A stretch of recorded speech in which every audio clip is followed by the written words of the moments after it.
Alright guys, Mr. Sepulveda back with another Science Notebook update. We have just entered into Unit 2 on genetics.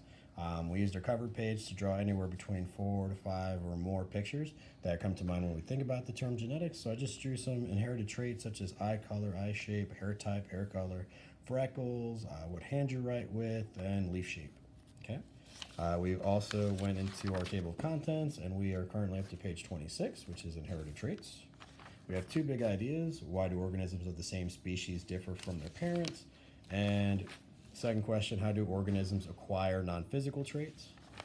Generation of traits was page 25, where we talked about our gingerbread folks and how traits from the grandparents get passed down to the parents, which are their offspring, and how the parents pass down traits to their offspring down below. We talked about how you get 50% from mom and dad on both ends.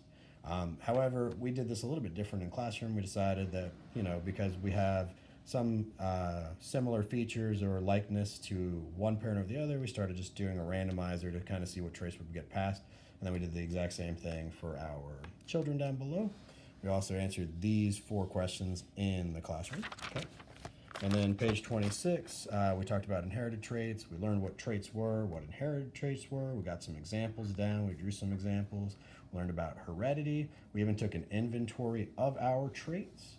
And we also learned a little bit about animal traits, but we didn't put it in our notebook. We just watched the Mystery Science video about that.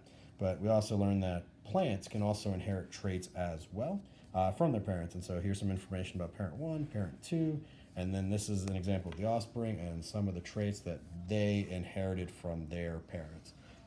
Boys and girls, if your notebook looks like mine, where you have your titles, your page numbers, and all this information, then you are good to go.